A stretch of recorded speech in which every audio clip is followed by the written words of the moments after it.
In my research, I found 3 pieces of art that illustrate 3 different principles of design. The first one is balance on page 7. This is a quilt that was created by traditional women. And I picked balance because of the symmetry. Straight down the middle is where it kind of starts to mirror itself. So it like flips here and here, like on both sides. And this is more of a traditional type thing where traditional women would create bedding and clothing to kind of represent their culture.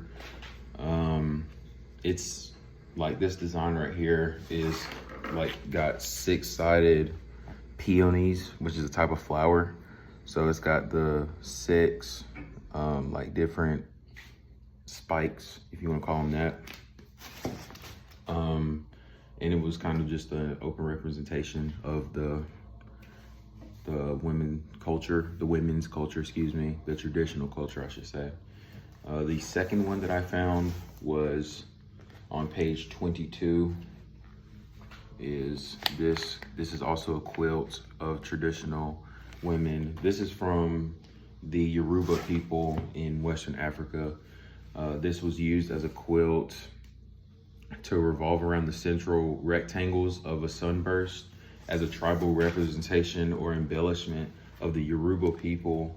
So like if you look closely, you can see here and here is where the 2 sunbursts are, like in the middle, and the rest of it kind of revolves and rotates, because you see this is the same image as that, and that.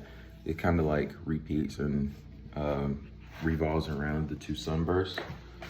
The lines are symmetrical, and so are the shapes, as it's all like squares. It's just surrounded by unique like designs in each single square, but here's, all the squares are the same. The scale and proportion, each of these are proportionate to one another. It's just, again, unique patterning. And then lastly, on page 33 is the tunnels picture. This is a tunnel, and then this is a tunnel inside of that tunnel. And I picked this one for proportion or scale, if you want to call it either one of those. Nancy Holt took this picture inside of, like, at the same time as the sunset occurring across the Great Basin Desert. And she said she felt at home with her spaciousness and her nature.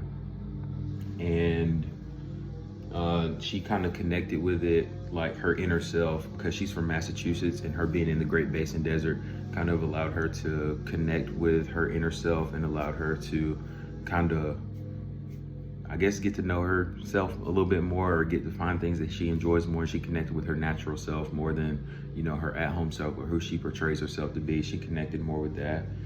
And she used this kind of principle to go forward with many more artworks that she ended up creating. Thank you.